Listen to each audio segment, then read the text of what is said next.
So today's episode is going to smell like confidence, class, and a little cigar smoke. She's a mom of 3, a beauty industry trailblazer with over 20 years behind the chair, and a woman who knows that feeling good starts way deeper than the surface. She's helped countless women not just look refreshed, but actually show up refreshed in all aspects of life. Her love for cigars, self-care, and luxury living led her to create something truly special. A fragrance line called Of the Leaf Refresher is designed to eliminate smoke and refresh your hair and fabrics.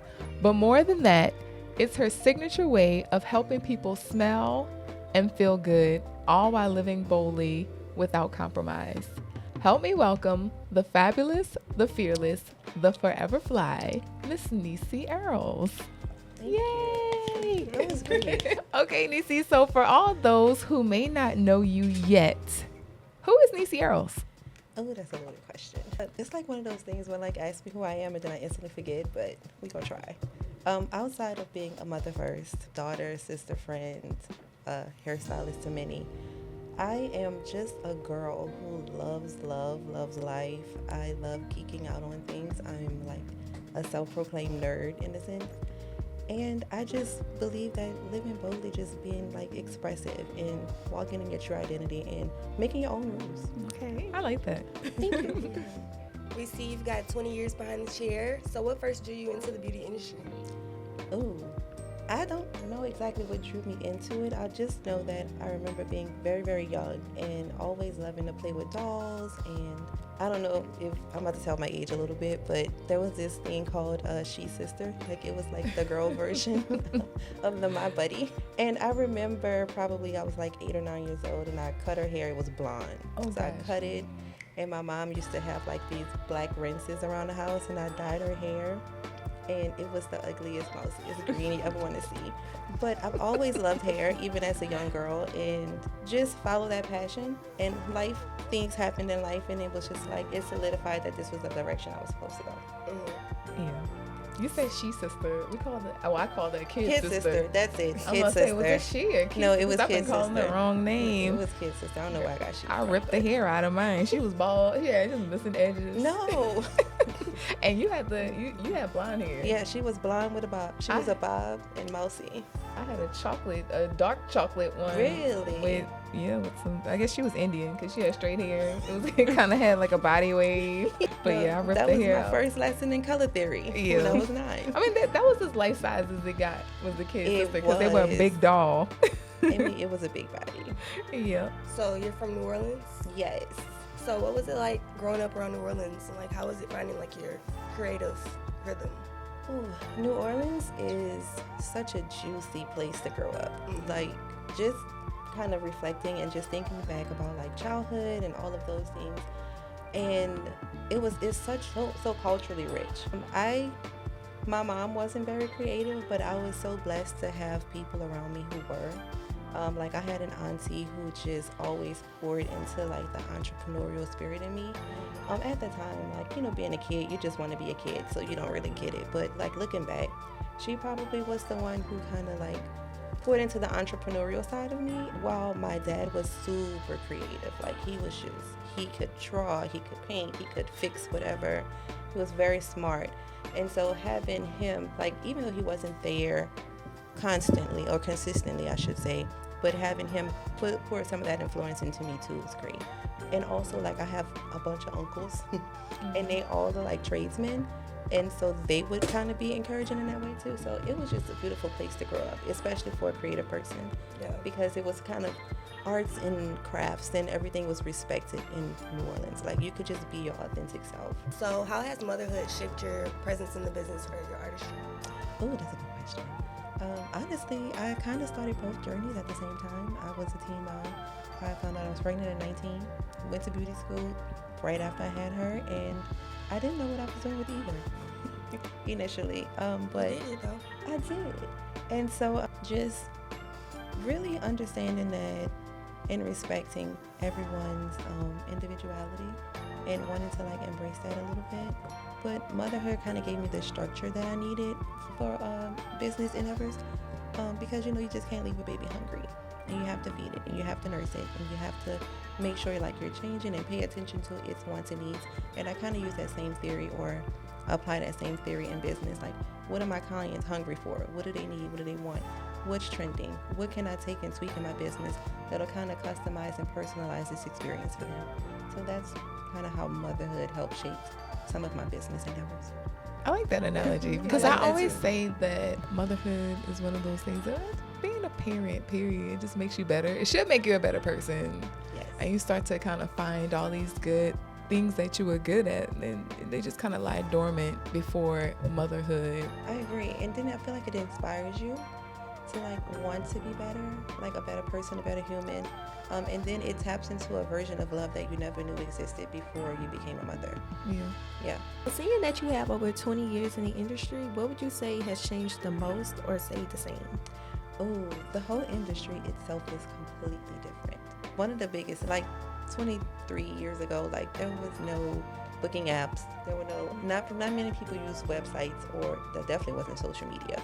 So access, I think, has changed a lot, as far as like access to you as a, service industry worker, or even access to education and things, and, watching other people's techniques and how they do certain things. And so that has been a great tool. It can also be like a hindrance too, because then you kind of get into a comparative space where you're comparing yourself to other people, as opposed to really like owning into who you are as a stylist and what imprint that you want to leave onto the beauty industry. So it's a gift and a curse. But the thing that I think has stayed the same is just the sense of community when it comes to, I don't know how it is for other hairstylists or professionals, but in the Black women space, like there's always this sense of community when you go to a beauty salon. Some people who may have appointment times around the same time every week or every other week, or however you schedule them, they become like a little sisterhood. Yes. And so that's always been my favorite part of this industry and this profession, is just the sense of community and the love that we all express for each other in that shared sacred space. What's one lesson that you learned from being like behind the chair? Ooh, tolerance. We all think that we need patience to be in this industry, but it's tolerance. It's the ability to be able to tolerate different personalities and put yourself in the mindset of the person that's about to walk through.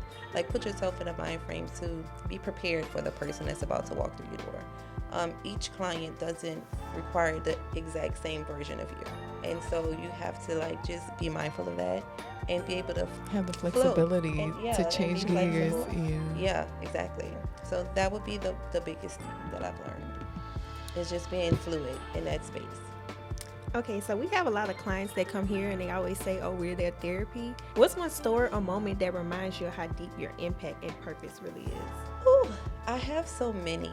I'll give a crazy one if you want. Okay, I have so many, but I'll just say this. It's not one story, unless you just really want a story. But there are times when you have clients that'll come in and immediately, because I greet most of my clients with hugs, unless they're just not huggers like that. You don't want to be touching that way. But when you greet a client with a hug and immediately they like break down into tears, that's when you know that you have created such a sacred space for them. Because especially as women and Black women, we don't always cry. Cry is probably our last resort.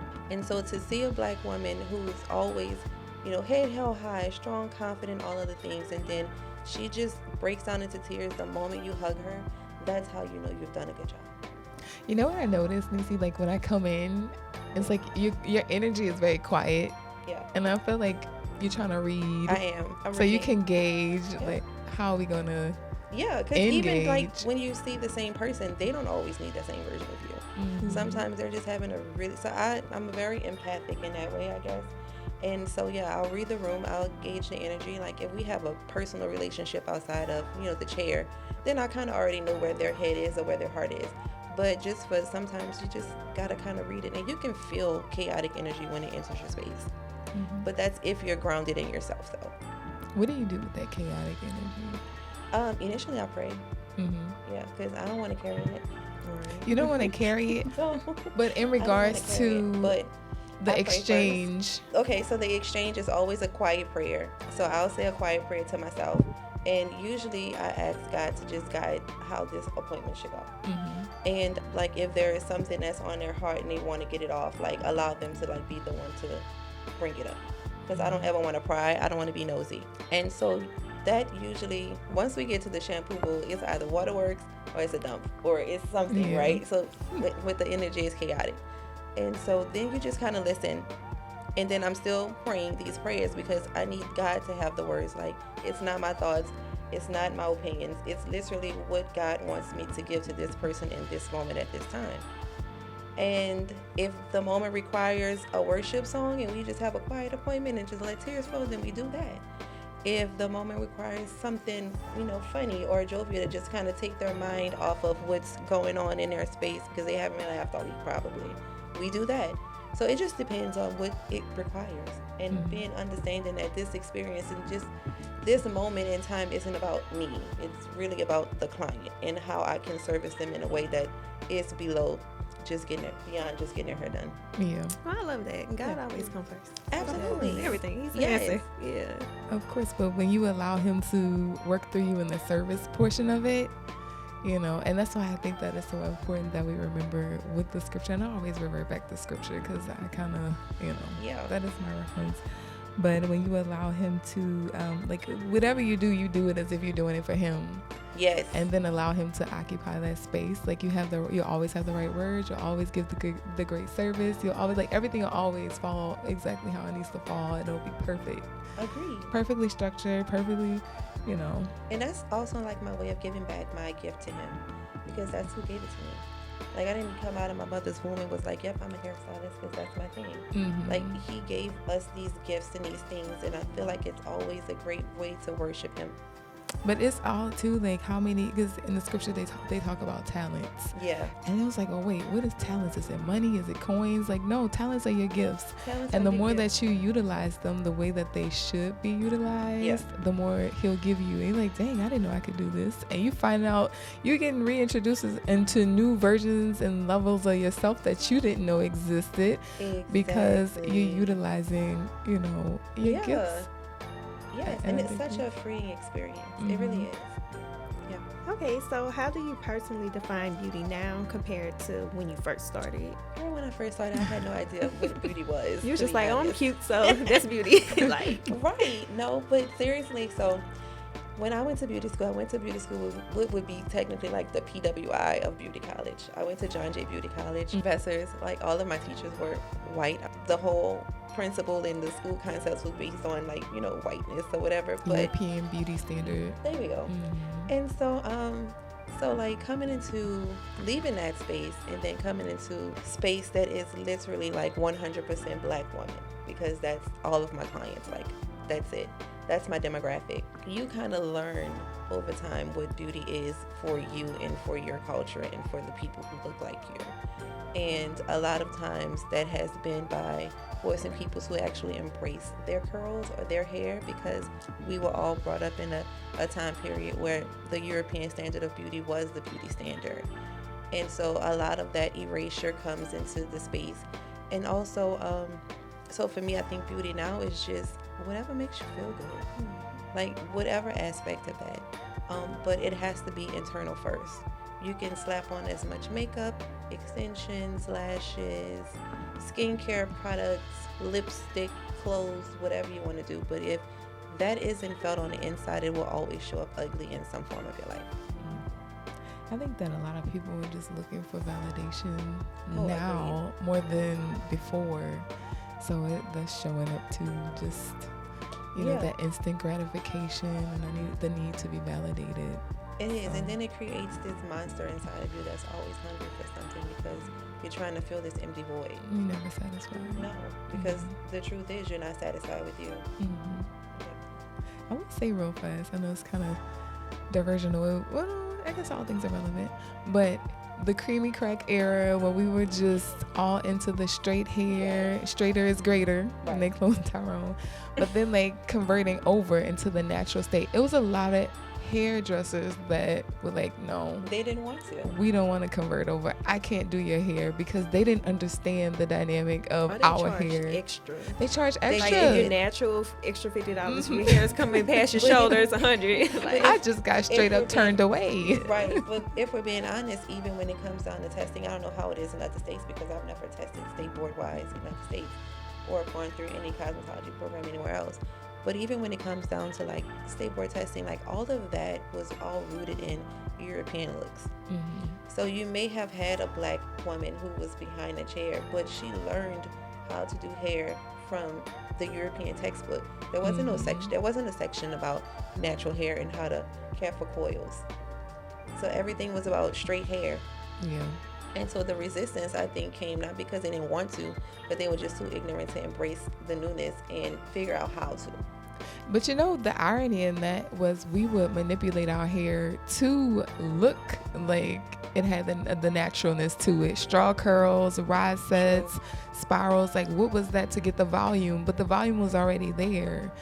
So That's true. And then also, too, I think that at a certain time period, like, naturalness just was connected to, like, you know, just like earth and all of the earthy things. You're not like strong, like you musky, like kind of vibe, you know what I mean? Or it was one of those this Afrocentric, like pro-black, like, you know, black, you know, fight the power kind of thing. And so it came off as like a symbol of resistance.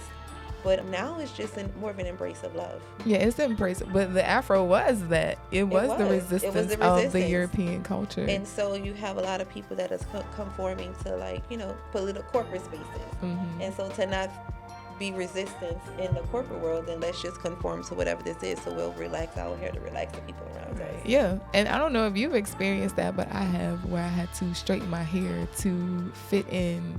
No. Yeah, I have been told, like, don't wear your hair like that. You need to wear it straight. And I'm like, well, my hair don't want to be straight because, so, you know. Yeah, also then I think we didn't have like the tools and the products to tame my hair back then. No. Because I remember my mama had to hot comb my hair just to put in some twists. Now we can just put some water, some cream, and it's just gonna twist and up it's itself. Cute. Yeah. Even the products like were they didn't also know created by non-black people. Yeah. So they didn't take the time to know what worked for us. They didn't care. They didn't even think that black beauty products was an actual profitable market. We relied on grease and water. That Blue Magic. That is it. What was it? Moisturizer. It came in a blue and white bottle. Blue Magic? The Moisture Max. You Moisture remember? Max, yeah. Pink oil moisturizer the and little pink Live. lotion. Remember Remember Live? Hawaiian Silky? Oh, Hawaiian Silky. That just did nothing for my hair. Dry You and had crusty. pink oil moisturizer. Was nothing about it was moisturizing. Just sits on top of your hair, hard and brittle. That's it. Yeah, so yeah, now we do have products that And just the penetrate. knowledge. Yep. Yep. And Products. just the knowledge and the research and the Yep. data. Yeah. So it's been a bit, honestly, it's been very interesting being a part of this industry in the era and the time period that I was kind of, you know, introduced to it, because I got to see all of this stuff. Like how we didn't have anything, and then now there's just a huge surplus. You were in the brink of the evolution, because you know, like, we can Yes, say and it's so in the beautiful. 70s and the 80s, like, things were kind of stagnant, but Yes. as far as like it evolving and the evolution of it, you've come from seeing barrel curls, pin curls, waterfalls, That Marcel iron that gave all the Basket. girls carpal tunnel by the time they were 50. yeah, Yes. to cool them down. And then you came into the era of like the softer hairstyles, the roller wraps, the, you know, Yeah, so we went from all of that to now it's just free.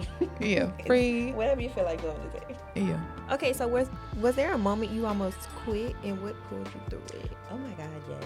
I feel like throughout these years, there's probably been several moments where I always quit. Man, burnout is real. And I think you experience that in any profession. But the thing that pulled me through the most was just finding that love and that passion again, and understanding. Well, I'll tell y'all about it. I got a story for y'all. So there was a point where I did want to I quit. This was probably baby number 2. Ooh, this was back in 07, 08, something in those lines. And so I went, I got a job. I worked at Harris, tried to do the corporate thing. They had benefits, all the things. It was paying for child care. I mean, it sounded good on paper, right? Until there was this one moment when I had to request to be for my son's birthday. And then I got denied. And I was like, F this job. Like, this will never happen to me again in life. Yeah. So it's really the freedom of being in this space that kind of drew me back into it. And then finding that love again once I realized that there is absolutely no way I would survive in the corporate world. Okay. So I guess now we'll get into some of the product line questions. What inspired the name? So we'll start there. So again, so Of the Leaf is a product that was created both from, I always like to say, out of heartbreak and necessity. At the time, I had gone through a divorce and I was ready to date again. So clients suggested that I would go to cigar lounges to like meet guys because they were professional appearing and all of those things, right? So I would get some friends who would go to the cigar lounges, and we absolutely hated how our hair smelled afterwards. Like, it is, second day smoke in your hair is awful. Like, it makes you nauseous. And, you know, being a hairstylist, I have the luxury of just washing and do my thing, but clients don't always have that luxury. And most of us, you know, when I say us, I mean Black women, we don't have that luxury of just going home, washing, especially if you just got your hair done. You don't want to ruin it. So eventually it became difficult for clients, or just to find people to come with me, and I would kind of like just threaten and say, it was just a playful thought that I would just create a product that you could spray in your hair and then you won't have a choice but to come with me then. And so that kind of just lingered. So when it came to like branding it and launching it and really trying to figure out what it is, in the cigar world, there is a term called Sisters of the Leaf or Brothers of the Leaf. And so I was just like, it's kind of like unisex in a way because it could go for anyone, but so I dropped the Sisters of Brothers and just stuck with Of the Leaf because I felt like it resonated with the cigar community. However, fast forward to maybe like a couple months ago, and it's crazy how everything is really in a brand name. Most of my clients now aren't like cigar smokers.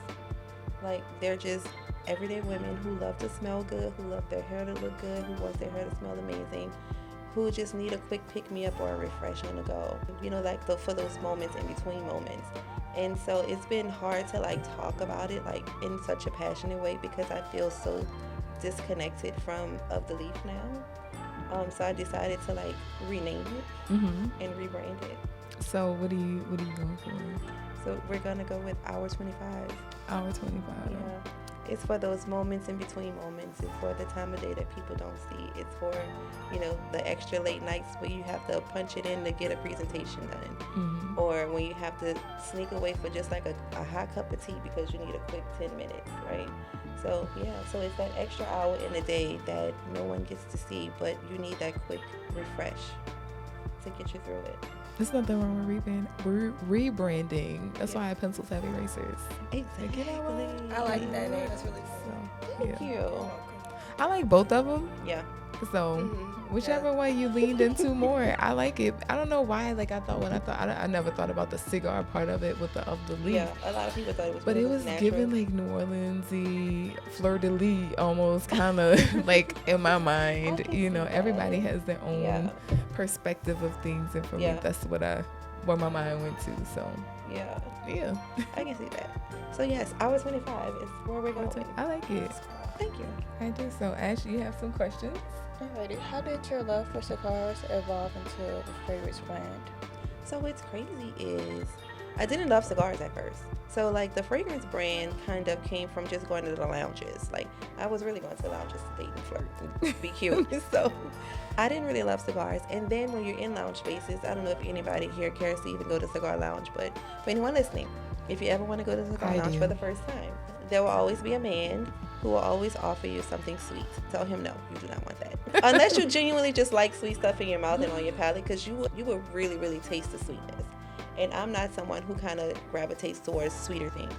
So for a long time, I didn't even smoke cigars because whenever I would go, some man would always introduce me to something sweet because that's technically like the girl cigars, right? So I so happened to be in a lounge with one of my friends. It was her birthday, and the guy that she was meeting, he was there with a friend. And we were talking, and he asked me if I smoked because he noticed I wasn't smoking.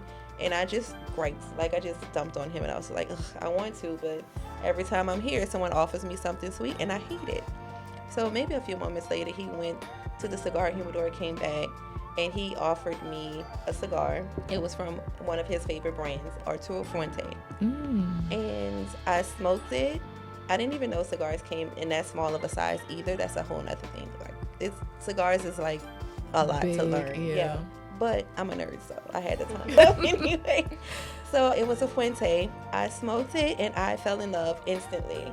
And I was like, this is my brand. This is what I like. And so because I am a nerd, I had to go and figure out, like, why did I like this cigar so much? So I went and looked it up, wanted to know what was in it, what was it made of, all the things. And then I went on this journey to, like, try to find other cigars that had like similar makeup, just to see, like, and explore. And so that's kind of how my love for cigars came. But it was after this, so It's so much to learn about cigars. yeah. I remember one time I was at the cigar bar. This older guy who was like, you have to dip it and get you a glass of port wine and dip it, or cognac. It actually was nice. I'm sure. But It to was me, nice. that's like a flavor. But that's just something sweet too. It's That very- port. Yeah, no, that's not my vibe. And for people who like that, I guess you just like it. It all depends on your palate, just like with food. It wasn't 'Cause it so is a much about palate the thing. taste. It was just Really? the effect of it. It was very smooth and just, if you want a zen, Yeah. that's what you get with that. A zen. That's what I'll call it. Okay. So yeah. I'm glad you enjoyed that experience. I did. When you're developing your fragrance taste, what do you want your people to feel? Ooh. So our 25, because that's what I'm just gonna call it moving forward. Our 25 is definitely a brand rooted in confidence. So whatever the sense is, I want you to feel confident wearing it. Everyone likes what they like. Like, we all gravitate to certain notes because they kind of resonate with us, or some just bring back memories that we love. But at the end of the day, if you're wearing something and you don't feel sexy when you're wearing it or confident when you're wearing it, then what's the point? And so confidence is always what I want my customers to feel when they're wearing Our 25. What challenges did you face when developing your products? Ooh, that's a good question. So product development is crazy. It's a crazy space to get in, especially when you have an original thought or original concept. At the time, there wasn't, and I don't know now, like, if there is, because I've been so fortunate in this space, in this process. But at the time, there was just the only access you had to, like, products were either white labeling, really. Where, and I don't know who's familiar with white labeling or not, but where you just go and take products that are already made and you just kind of put your label, your logo, your brand, all that identity on the packaging. But the actual product itself was already created by someone else. Access to finding someone who would, like, really take this thought that I had and bring it to life, I would need a chemist in my mind. And I'm like, I don't know any chemists. Like, right? I don't know any chemists in the beauty space who are cosmetic chemists.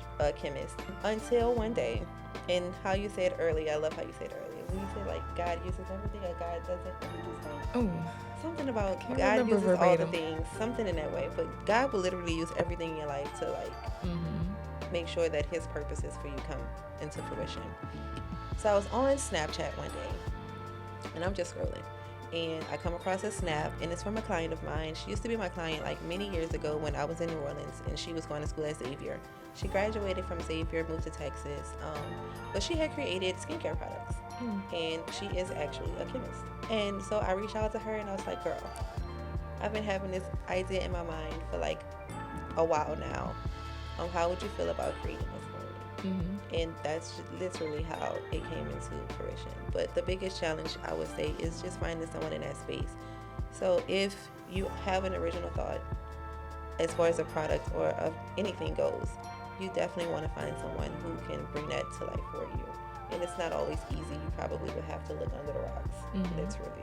I feel like when it's time for something it's all about divine timing. I agree. So when you rely on the timing, it's not forced anymore. It's just you reach flow state, and everything is flowing to you because it wants you to receive everything that you need to be able to manifest the thing that you need to do, that you were purposed to do. That's so true. So you don't have to look too hard for it.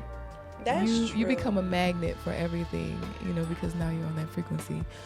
But And then also too, like sometimes thoughts aren't always like you said, and like it's not the time to like really like press for this. Sometimes you just have to like make a note of it. you make a note of it, but don't forget depart it. with it. No, Because you've spoken it, you've seen it, you know it's coming, it's sitting there, you wrote it down. But don't say, oh, you know what, it's just not going to happen, because once you reach that state, then it won't happen. right. But if you just let it sit in the background for a little bit, when it's time, that egg will come back up and hatch. That's so true. I also think that it's important, like you said, this was a person that was a former client. And we're talking about a 10-year span of when I used to do her hair until the time that I reached out to her. I think that's why it's so important to never burn bridges. Ooh. Especially for us. We have it, I say us, meaning Black women, when we get mad, we get in an uproar, and it turns into rage, and we're just lashing out. And just that moment of being overly zealous can burn a bridge, and you never know when you will have to cross, because the world is really small. If social media hasn't taught you that by now, like how small the world is, it doesn't matter if you in Zimbabwe, like it's really not that far away. But you never know, like the network and the connections that will lead to that person necessary on your next step. And sometimes life will take you on a swift pivot, and you might run back into that person that you sworn off, and like, oh snap, So that's what I say. I never burn bridges. It doesn't matter how intense it got, I would never. I would say I've definitely mishandled some friendships. Yeah. In life, for sure. I'm not gonna say what that is. I've We all have had a mistake, but it's all about knowing how to rebound yourself. If I were to come back into close crossings with a person, how do I reestablish myself from that? Like if it's something happened years ago, of course I can. I'll definitely have to put pride aside for sure. Absolutely. Yeah. I think that's another big problem people face, of not being able to do that, putting their pride down, because and say, you know what, I was wrong. If you were wrong in that situation, if the other person was wrong, like, hey, I'm willing to overlook that, but hey, this is what it is now. I think that just comes with maturity and being a woman and wisdom. Heavy on the wisdom. For anybody who's viewing right now, what advice would you give for them who wants to start their product line? Ooh. Okay, so my biggest advice for anyone who wants to start a product line is to make sure that whoever, if it's an original concept. If it's a white label product, start with the white label product, but find something original to add to your white label line. So if it's an original product, my biggest advice to you is two things. One, make sure that you own your formula. Whoever is producing this product for you, make sure that you have 100% ownership of that formula. And two, patent it if it can be patented. And how would you say to make sure that you own it and put it in the verbiage before you even get to the part of telling them what the idea is, the creation, what you want in this product? Put it in the verbiage in the contract up front that you own this formula, and once it's done, you make sure that you have that actual formula for yourself. Mm-hmm. And how would you tell them how to patent the product? You need a patent attorney. Or you can go to the USPTO. You can go to the USPTO, but I'm not that smart in that area. It is good to go to a patent attorney and let them go through the USPTO, because it's a quicker process. Yeah. Not only is it a quicker process, but there can come up, something can come up through the process of getting something patent, and you definitely want someone who understands legal jargon to go to bat for you. Well, that's why I say it's a faster process. You're going to pay for it, but you can also save money through paying an attorney, because the money that you will output just going straight to the USPTO, if you get a denial, you will have to go through that process again. It could take years. Exactly. Versus going through an expert and a professional that knows how to get you from point A to point B a little bit faster than you would on your own. And with the legal arm. Yeah. Yeah, you definitely gonna need it. And then they have systems in place. So if somebody is gonna try to rip you off, they'll have a system that can alert them and alarm them. And if you have to take any other legal stance, Yeah. So always make sure you own your thoughts and you patent your thoughts, because if not, it's really for the world. And until you do that, keep it to yourself. Keep it to yourself. Just keep it to yourself. And most importantly, why you want to keep it to yourself, because a lot of people, when you put out your ideas and they sound so far-fetched, people are going to quickly in their mind judge it and say, nope, It's not going to happen. And that right there will kill your dream. And that's Yes. why you're not supposed to tell people that you're pregnant up until the baby is 6 months gestation, because the baby is Really? viable then. Well, You remember, like, that's the old people, they used to say, don't tell nobody that Mhm. you're pregnant until 6 months. And that's why, because if you tell people, people start to will that, oh, that baby gonna be this, that baby, and then you end up aborting your baby. The baby, spontaneously abort. I mean, I had a miscarriage. Yeah. And that can happen with your dream too. I was You in tell denial people. for all my pregnancy, so nobody knew until late. Yeah, I was in denial. For definitely Blake. He was a virus for a long time. Okay. Right? 12 years later. Yeah, exactly. This 5 is still growing. Hey, so you emphasize being confident, living confidently. Yeah. What would you define living boldly? What would it mean to live boldly? Ooh, living boldly would mean, well, to me, it just means being free to express yourself in any manner in which you can. That doesn't cause you self-harm. Because I don't want you to express yourself and then like you jumping off bridges, doing weird stuff. But so just really living boldly is making rules for yourself, having a moral code to stand on, making rules, and just going out and doing the thing, whatever that thing is. Don't let anyone define that thing for you. Mm-hmm. You have to define it yourself. You can always redefine it. Hence, I'm always redefining. But you can always redefine what that looks like for you. You can always start over. Be okay with starting over. Just be okay with your life. Like, literally wake up every day to a life that you loved and the one that you created and the one that you can't wait to live again tomorrow. That's living boldly to me. I think that so many times we fall under the guise of conforming to what that's like other people's standards. Yeah. And then you end up living for people, you're trying to please them, make them happy. What are your, And people will always remind you who you were 5 years ago. I don't care. I'm not that person anymore. Yeah, well, that's why we shed people and we outgrow people, and you have to let those people go and fall where they may, because for those people that want to remind you and won't really come to terms with the fact that we evolve and we change, Yeah. I have to let you go so I can grow.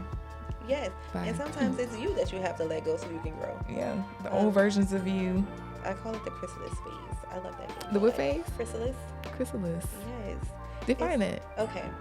So there's the caterpillar and then there's the butterfly. But in between that, there's the chrysalis phase where the caterpillar conforms, like it basically cocoons before, and it goes through this whole, what's my word I'm looking for? Metamorphosis. Yes. It goes through this whole metamorphosis process before it becomes a butterfly.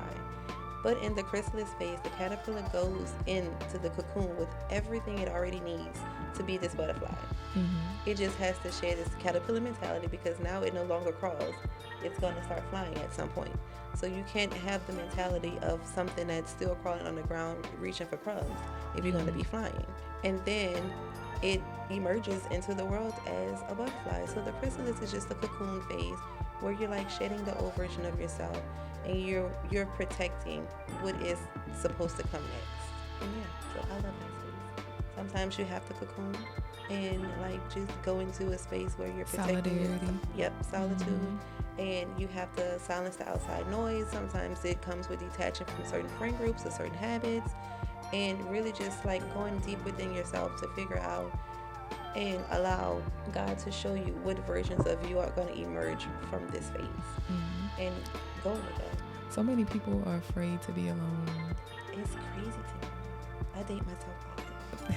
There's nothing wrong with that. No. People would think I was crazy. They used to think that I was crazy. I would go to the movies by myself. I would take myself out to eat by myself. I didn't really, I wasn't too social when it came down to a lot of people. Yeah. Just because that was just always me. And then, I was that person that kind of, you would catch me. I would even go to the club by myself. My mom would say, you need to do all that by yourself. Well, but I travel by still myself, would. so. But No, I love solitude. Like, that's one of my favorite pastimes. I think that people mistaken being alone for loneliness. Yes. And no, I'm not lonely. Keeping myself company and entertained. So, like, being alone and loneliness, right? Loneliness means that you're craving for something outside of yourself. And I always crave for more of me. I feel like I give so much of myself to the people around me that whenever there's a moment where I can be by me and really experience me, for me, I love that. Yeah. Last week I had mentioned too, when you're in that time alone, like that's your time, we meditate, we do things to kind of evolve ourselves and level up. But a lot of people are afraid of this too, to get silent. And when you're silent, that really is, you rearrange the letters and you get listen. You're able to listen to the divine to tell you exactly, to give you divine instructions on life. So that's another key element of being alone. Like so much happens, just like the caterpillar turning in that it's state. Such a beautiful space to be in. And that's, I like it. Mm-hmm. I mean, I enjoy it thoroughly, and I just kind of retreat there. Sherpa in cocoon. Yes.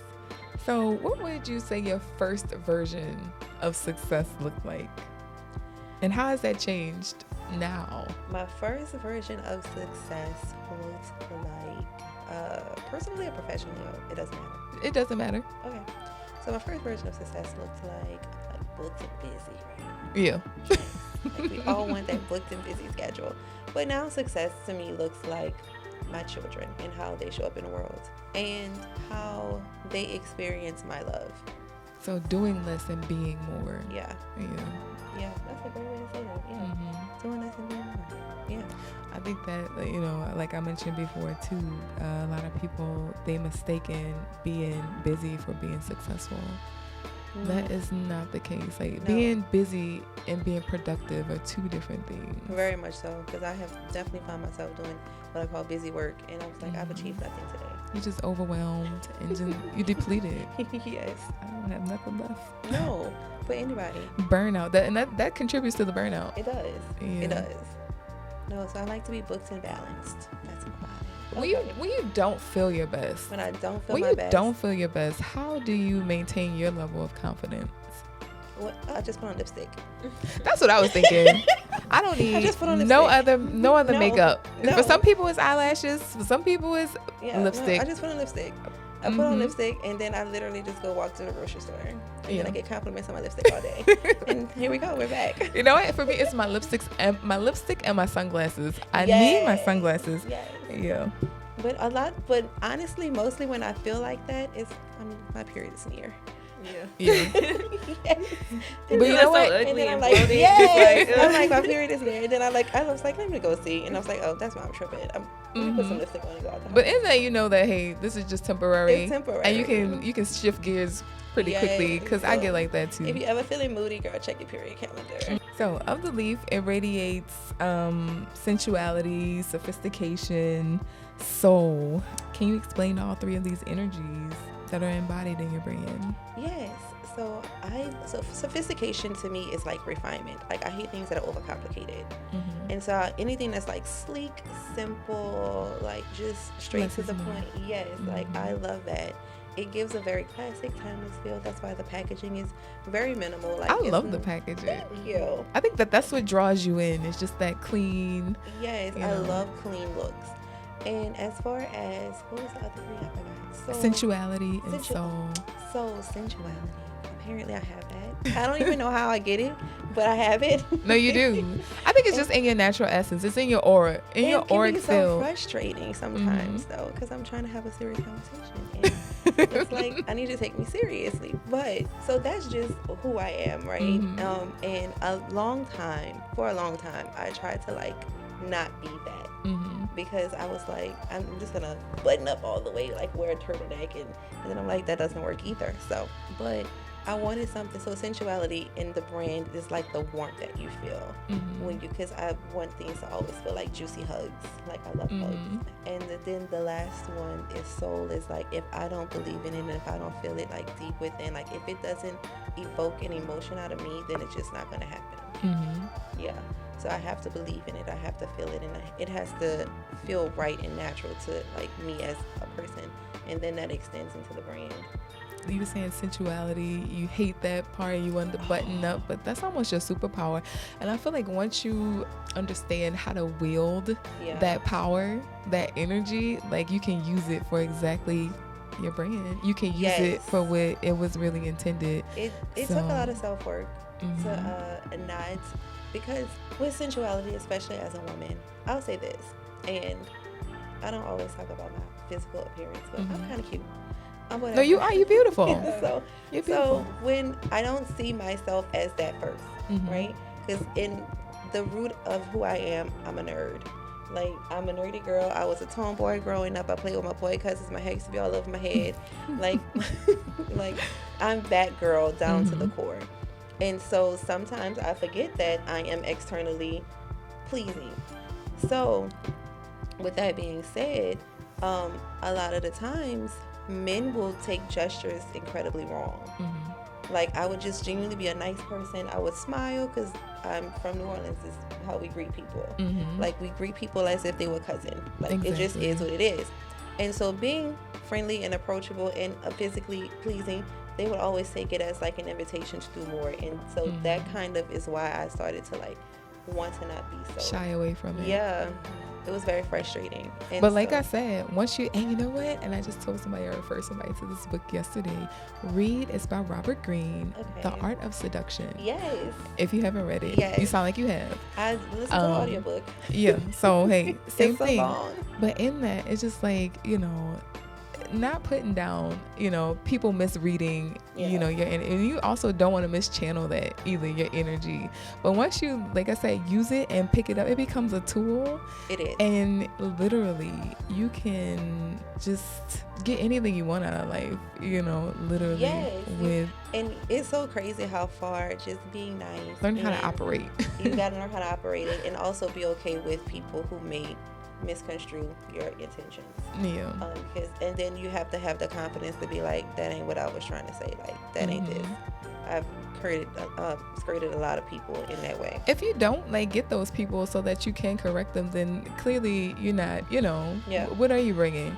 So it's like, hey, at least I know what I have. But now let me go ahead and turn this into my wand and use it. And I think a lot of us too, a lot of Black women, we have that the charisma. We have all these different, whether our sensuality, or we have a playfulness to us, or we have something like the vixen vibe. But if it gets mischanneled, it comes off as being provocative when it could be used in another, you know, like I feel like your fragrance just scent, and we'll get into that next. But I feel like it's therapy. And that is a part of the healing, you know. I agree. But yeah, girl, I feel like it's your superpower. It's a superpower. So what do you think scent, why do you think scent is just such a powerful form of self-expression? Oh, so many reasons.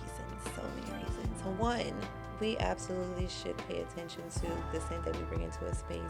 Because first, I think that's like, you know how people say your first impressions are everything. Sometimes people smell you before they see you. And baby, you definitely want to be known for a good scent. That'll shy away some people. Right one. Yes. And so your scent can literally like define your whole day if you let it. Be mindful of the scent you wear when you're around certain individuals, because I mean, I've had the people pheromones mixed in with the scent. I was in a bookstore, literally with this guy, and he got a whiff of my sillage, okay? And so, and next thing I know, he's like on my tail, like, oh, you smell so good. I'm like, bro, get off me. I'm trying to like figure out what book I want. Like, you're doing too much. He was love struck. Yeah. He didn't even. No, so I think it's super cool if you can like really own like what scent you gravitate to, like which ones make you feel warm and juicy, and figure out how to layer those and create your own signature scent, so that whenever people smell something that resembles it, they remember you. And so scent is to memory probably one of the biggest things that people will remember like for years. Yeah, that's a big part of business too. You know, I feel like a lot of most businesses, because even in stores, like department stores, they'll have certain fragrances and scents and notes or whatever that'll make you think of them whenever you're somewhere else. So yeah, it's just like when you go into Smoothie King, you know it's Smoothie King. If I tell you Smoothie King, you know what Smoothie King smells like. It smells like fruits. Yeah, bananas. But so scent is a thing that keeps you lingering on people's mind, and I feel like that's the biggest form of self-expression. Okay. And lastly, and get creative with it. My last question: if confidence had a smell for you, what would it smell like? Oh, something tall, dark, and handsome. No, seriously. So confidence would definitely smell like you want notes, like fragrance notes, or just like a picture. You know what? Yeah, do notes. Do notes. Okay. So definitely, I would say something on the lines of like a oud or like really musky.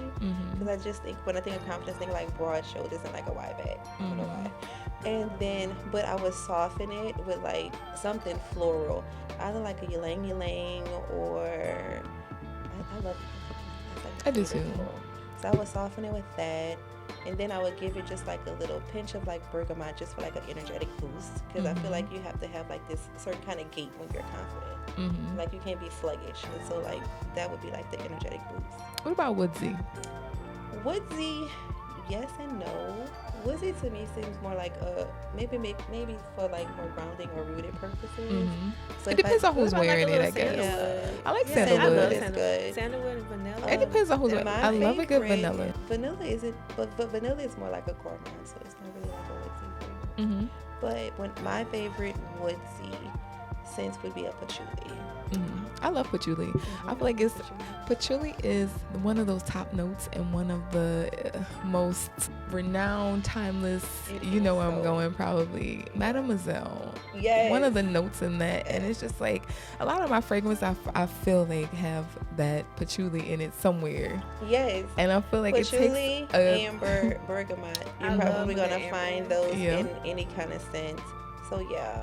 So And that I would feel be like my your little scent too can confidence. define you when you walk into the room. Like you It can can. tell a lot about a person based off of how they smell, and that smell has to me, it has to melt into the pheromone to be able to project a certain way.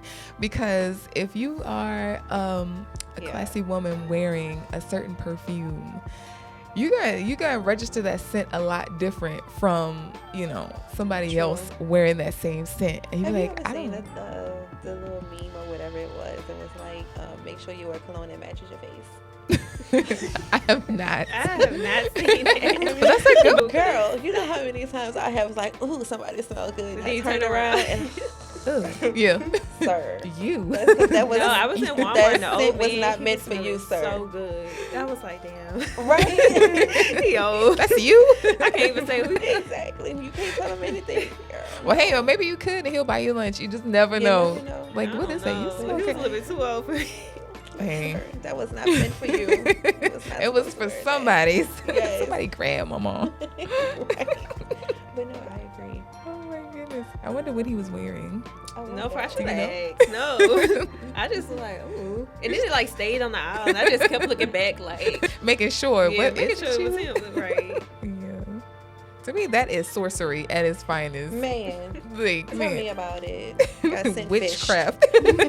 So, what's been the hardest part of building your own brand, and what's been the most rewarding? That's an easy question because it's basically the same answer. Oh, excuse me, staying true to yourself is the hardest part of building your own brand. Because, like I said, there's so much noise, there's so much things, there's so many things, especially in the culture of everything is trending. Just staying true to yourself, and it is absolutely the most rewarding thing you can do for your brand. Yeah. Yeah, You have to hype yourself up more than All the anybody time. else. Sweet talk yourself at the same you time. have to believe in you when no one else does. Yeah. Like the Lulu is the Salulu when it comes to building a brand. It's so many times I have to pillow talk myself, sweet talk myself, Yes. and gas myself up, because who else is gonna do it? Nobody. And if you don't believe it, it's nothing nobody else can say or do. to And not make you everybody believe sees it. the vision. Only the vision was given to you. You see it. You know how it's supposed to go and execute it. That's it. Just do it. Yep. So, what would you tell your younger self hustling toward like your dream? What I just said. Keep doing it. Right. Just do it. Do it. Just do it. Do it. There's gonna be bumps and bruises along the way. You'll love them all. Just keep going. Never stop learning. Never give up. Always redefine who you are, and just stay true to the core values that you have. So yeah. So many times we allow for fear to just come in and eradicate any thought, or just eradicate the mission. Yeah, You know? that, and also, especially being like a young person in the beauty industry, all money is not good money. Yeah. I know there's this thing called like a squeeze me fee that the girls are doing now. What is that? The squeeze in. Yeah, the squeeze in Yeah. fee that the Good. girls are doing. Like you can pay a certain fee to get squeezed into the schedule. Girl, you cannot get time back. If you don't have the time for it, don't do it. I don't care how much the money is. A lot of times stylists, they lead with profit and money and revenue. Yes. I'm a firm believer. If you lead with your heart will be the gateway to the money. But you need to operate on that frequency because money is temporary. It's very temporal. So once you out of money, what else are you willing to do for it? Because I've never heard of the squeeze me in fee, like things like that. It almost sounds squeeze you where? It sounds desperate, like I need some extra money, squeeze me in. I'm gonna come up with a fee for it and tax you for it. So I feel like if you're doing what you need to do and practice consistency doing it, then you don't need to. You know what else I've never done as a hairstylist? Turn to things like that. Posted that I had this time available. Yeah, no. I would never post my availability. You shouldn't because it makes you look too available. Like nobody wants you. It makes you look needy. Like nobody wants you. You come Why off do as you have needy. this available? Yeah. People, it's so crazy that people want what they can't have all the time.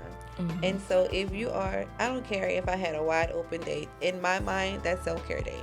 So clearly the Lord wanted me to have some time to myself, so we're going to go have a great time. I'm not taking no last minute appointments today. Take that time into practicing your shadow work. Yes. And start to speaking what you want. So if you want more people, start declaring and decreeing that, I'm booked and busy, I'm successful, I am these things, other than, pleading and putting it out there, because it's not how you do it. It's not what you do, it's how you do it. And I feel like when you put those openings out there, it's just it comes off as being needy to me. I've never done that, but yeah, but I've also been fortunate that I've never had to.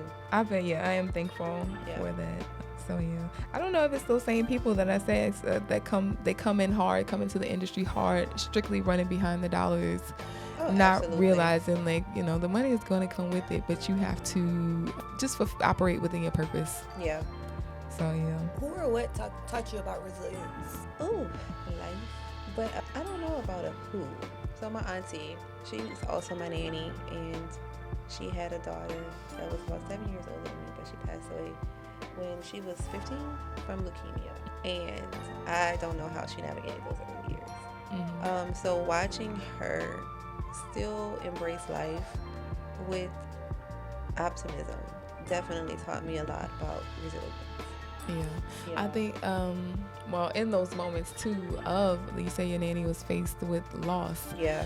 We live in fear, and that's going back into that, just being in fear of losing something or someone. Yeah. So when it actually happens, that's when you learn, life goes on and it moves on, and how does it move on? So it's keeping that in mind at the same time. I'm not afraid. You just living in the moment of that person who has nothing to lose. Yeah. And the person who has nothing to lose has everything to gain. But once you begin to operate on that, in that notion in your mind, it's what can I have? You can have anything, because I'm not afraid. Fear is the number one killer to me. So I'll just say that: doubt, disbelief, fear. It just, it'll be your biggest hindrance. But watching her navigate that, and then also me, because we were all very close. So she was like my big sister. I wanted to be like her. Whatever she wore, I wanted to wear. That was we matched outfits, all those things. And so just navigating loss, or understanding that the world still moves on at such a young age, even on your darkest days, kind of makes you look at life a little bit differently. Yeah. That's beautiful. I like that answer. Thank you. So the name of the brand, you said you rebranded it to Hour 25. Hour 25. Okay, so where do you see Hour 25 in the next 5 years, or where do you want to see it in the next 5 years? Oh, that's such a juicy question. In the next 5 years, I would love for Hour 25 to be more of a household name. Target. Target is cute. I'm saying, Target. Yeah. That's what I was getting to. I was like, wait a minute. I'm not changing the name. I'm saying put you in Target. Put you in the big stores. Yes, Target. I've always envisioned Sephora. I was just about to say Sephora, Ulta. I've always envisioned Sephora. Why being not? in Sephora, the idea of being in Sephora just makes my heart happy. Mm-hmm. You say household, that's why I instantly Target. Yeah. I'm okay with a Target partnership. We can actually do a licensing deal, and I'll have a specific Target scent if you want. Hey, why not? But so back to that. So that's kind of where I see it going. Being more of a household name, having retail space, and also doing some personal customized scents for big brands, licensing. Okay. So yeah. I feel with this paradigm shift, and I know this is probably extreme, but I can totally see that happening. Yeah, Nike hit me up. I mean, it is an odor eliminator. Yeah. Like, no, sometimes you Like have Nike, to. you need a fragrance. You do. In the store. In the store. Because what does Nike smell like? Rubber. Exactly. Turf. Nothingness. Yes. Yes, Nike, you need a signature scent. It's time. What kind of legacy do you want to leave behind for your kids? A legacy of love. Like, at the end of the day, I want my kids to know they were loved. A lot of people are on like generational wealth and, you know, acquiring all of this outside stuff. I want my kids to know that they are loved for who they are at the core, and that is it. That is my legacy, and I want them to outpour that into the people that God has put into their spirit to love as well. Yeah.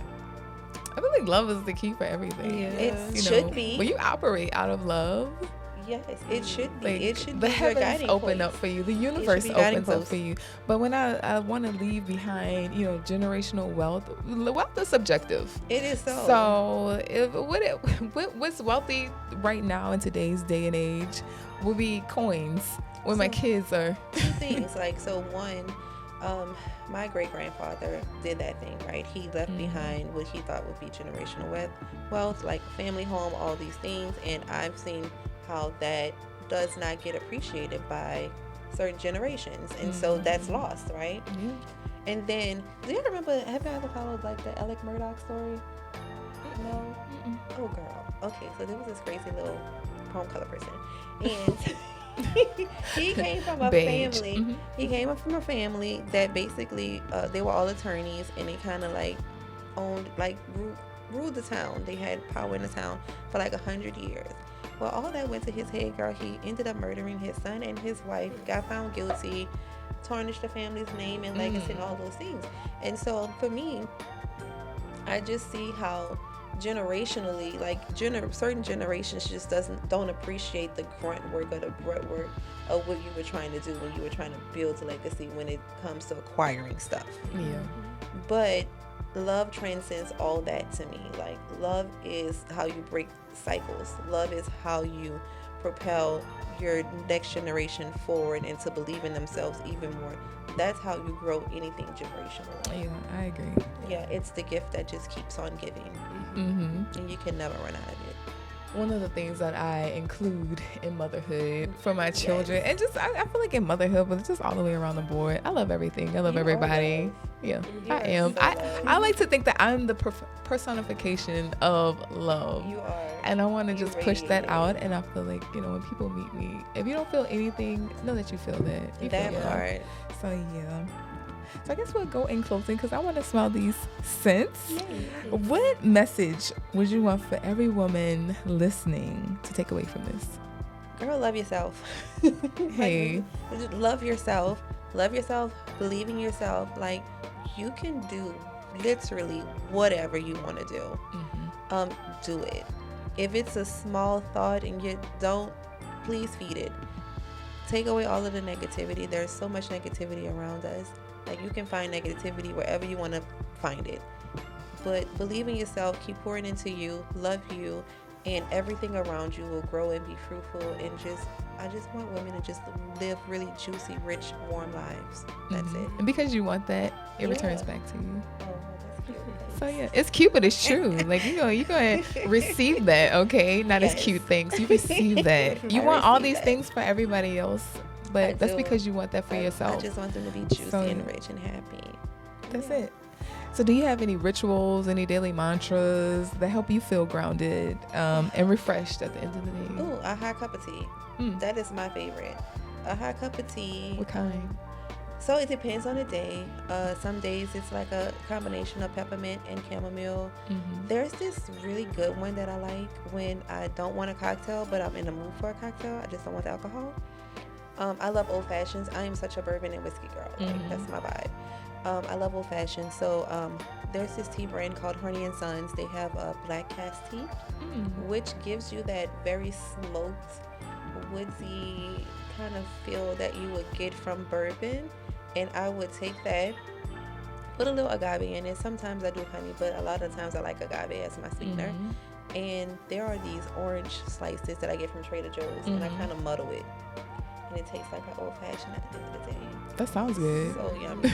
I love that. It sounds good. Like, I'm about to ask you what the name of that is. Oh, again. yeah, I will tell you. Honey and Sons black cask Okay. tea. So good. Love it. So yeah. So yeah. So a good tea, and if it's the end of the day, I'll curl up to a book. I love to read and go to sleep. Oh, I love to read. What are you reading right now?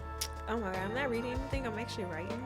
Oh, I love Yeah, that. so I used to write in high school and then I stopped. So Yeah. now I'm trying to like get back into it. Get back into Oh, it. I love it. Yeah. Yeah. I'll read the first draft. Low key a nerd too.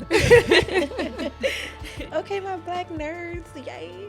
I love it. We probably need a book club version of this podcast. 'cause No, seriously. I have almost 400 books on my phone. What? I have read. I don't know if it'll hit with anybody because it's a little intense. I'm a very etheric, cosmic. I just got this new book Being. called Perfume, the story of a murderer. Okay.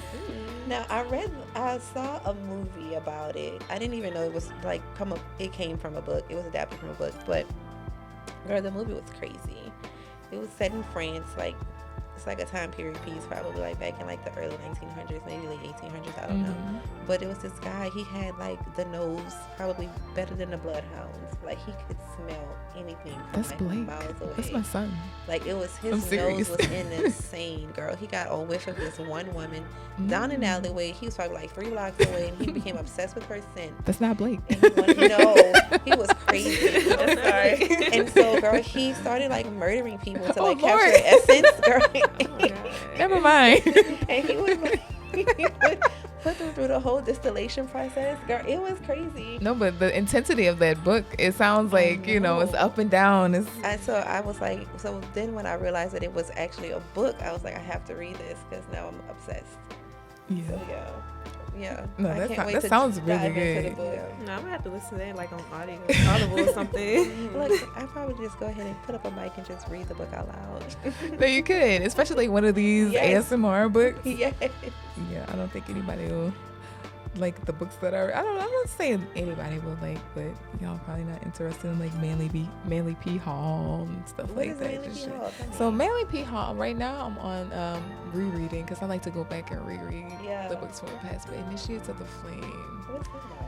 So technically, it's just about the light within you and how to the light is the Christ, this little light of mine almost, and just showing you how to keep that light initiated, keep it lit, keep it, keep the spark going, because it's a lot of elementals that's involved in that too. But it's a lot of mental work. It's a lot of reprogramming the mind, reprogramming certain. See, those kind of books takes me a while to read. Well, that's why I read it and I reread it and I come back and I reread it again, because it's just like every time you pick up something different from it. Yeah, so I definitely. So yeah, in essence, that's what it is. But I definitely tell anybody that is on that layer of consciousness to read Initiates of the Flame. I might put it in my cart. Yeah, it's one of those ones. It has to call you. So if it doesn't call you, then leave it alone, because you will not understand it. You won't understand it. It's one of those. There's a book I have like that. I still haven't gotten through the whole thing because it's just such a one of those where it's just so many. So you know how they just have the saying, what is it like? Toss the bones, keep the meat. How does that saying go? But this one is kind of one of those books where it just takes you a while to get through because it's so good. She Who Runs with the Wolves. Yeah. The title kind of reminds me of Lady Who Rides the Beast by Bill Cooper. That was a good book too. He just pretty much was a CIA informant, and he was just exposing everything that dark. That's my kind of stuff. I like it was really I'm good. nosy. So he was putting it all out there, girl. This was back in probably like the 70s that he was doing this. So just imagine he had a huge bond on his head. I'm sure. And they did get him. It's given like the Blacklist. Yeah, it's on that. Yeah. So yeah, not to go too far off tangent. We gotta get into these scents. Okay. I'm excited. So tell us about the first one. So the first original. The original scent. That's what it's called. The original scent. Just the OG. So that one, the scent profile was inspired by Warm Havana Nights, because again, we were in the cigar space, and most cigars they claim that it started in Cuba, but we're gonna go with that. Yeah. So we kind of wanted to keep like a Cuban-esque vibe, and so Warm Havana Nights, it just reminded me of like warmth and just dancing and just, I don't know, a good time. kind of what it gives, like that cylinder shape bottle. You kind of give that Cuban cigar. Yes, and then I also want it to be like kind of portable too. So like Yeah. you can just tuck it in the purse or just kind of be on the go with it. And scent number 2, which is our brown box, and the newest of the scents that was released this year, I think like summer, right before summer. And that one is called Midnight Rodeo, which is definitely like a fun time. So that one is a little bit more to me on a like androgynous side, kind of more a powerful scent. The other one is a little bit softer.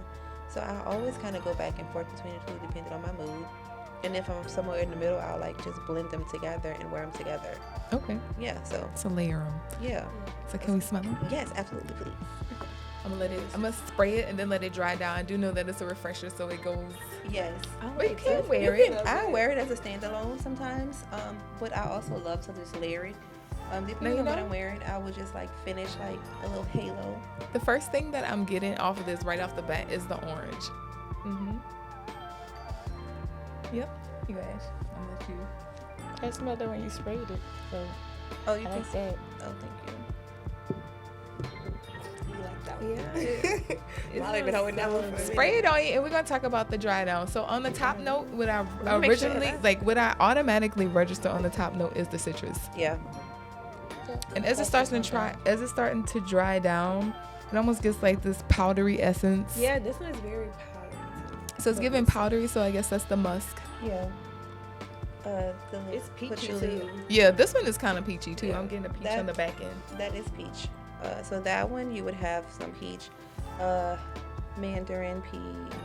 I'm sorry, not mandarin, tangerine. Tangerine and peach Okay. with one's some kinda amber pepperish. and a little bit of patchouli. Yeah, this one's kind of pepper sugar too. I'm getting pepper right off. Like, So you have a little bit of black pepper in that one.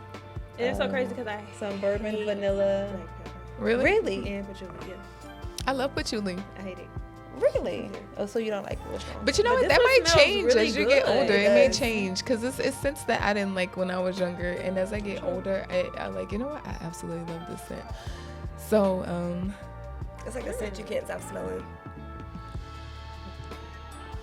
this one, now that it's starting to dry down, I'm getting almond. That might be the vanilla. It smell like and you the can eat bourbon it. that you're picking It up. might be. Yeah. So yeah. So what I learned is, and I learned this, y'all, from a high-end, a luxury fragrance. Is it gonna be the thing that I think you're about to say? Probably. I feel like I like to ask it in a real crazy way. Probably. So what is the one thing that you do with perfume that you can do with hair, caviar, and cocaine? Snort it. Smell it. I don't know. It was Snort it. Snort it. Bump it. Bump it. Oh, you could bump it. You bump it. So yeah. Because you don't want to snort caviar, friend. No. Oh well. Oh, You don't. yeah. But you can inhale the essence. The essence. You can definitely. Okay. Yes. But no. So the guy, he Bump told it. me, and I was spraying Tom Ford, and I was doing this. He said, "Oh no. That's not how you put that on. That's not how you wear that." And I was like, "Oh well, teach me, friend."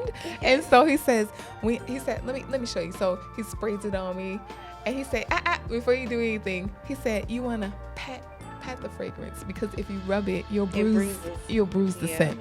So And what it does when he means like bruising it is like, so scent has like 3 layers. You have top, middle, and base. And so what you'll do is like rub off that top note so you don't even get to smell it. And then it doesn't, and then you accelerate the oils in it and it doesn't last as long. So I don't know if it's my original perfume, but I do get the patchouli, like a hint out of that from the midnight. Really? Smell the second. Yeah, since you said Tom Ford, it made me smell the almond. Yeah. It's Yeah. very warm, but It it is. is. You said Tom Ford did this? Yeah, it made me smell the almond. Have y'all smelled Tom Ford Vanilla Sex? Yeah. No, but I have Well- one bitter peach today. It has and that. I was not impressed with bitter peach. The wasn't peach so isn't peachy. It has nice. that almond amaretto smell. Mm. Some of his perfumes are not the greatest. No. A lot of them are not the greatest. No. But Other than this, what I paid full price for that bottle. yeah. But I do find that if you layer them, just like with Joe Malone scents, Yeah. if you layer them, you'll get a nice, like it'll carry certain notes Yeah. out, and it'll So make I'll layer that bitter perfume peach stand with out. the original one to bring Mhm. out that real juicy peach feeling. So I love that. But yeah, this right here, it is. It smells so good on Have me. y'all It's smelled giving like speakeasy. It's It giving me a does. speakeasy, like just that warm. That's like Oh my my nighttime. goodness. Yeah. Yeah. This is a nighttime perfume. For sure. Or warm, cold weather perfume. I like Cold this weather one. is good. Yeah. And this one, the original is more for, I feel like, the spring, summer. I agree. Spring, summer, daytime, Mm-hmm. or after the gym Yeah. when you want that like fresh pick me up. Mm-hmm. Yeah. You were saying something, Molly? Oh, what was I thinking? You're down there getting intoxicated. Yeah, it smells so good. But okay, have y'all smelled Zerjov's Gold? No. It smells really good. It's like very citrusy. Like that's what I'm getting. Like I love both of them. Like I love the woodsy and then I love The the citrus. sauce. Mhm. Yeah. Mm-hmm. So yeah. Well, that is it. If anybody is interested in purchasing or supporting Neici and her fragrance line, we will post her socials and her website in the description below. And also, we have had her websites running during this podcast. So if you want to support our channel, if you like what you're seeing, please make sure you like, comment, and subscribe. And until next time, ciao. Bye. Thank you for having me. I'm glad you came, Neici. I'm so excited.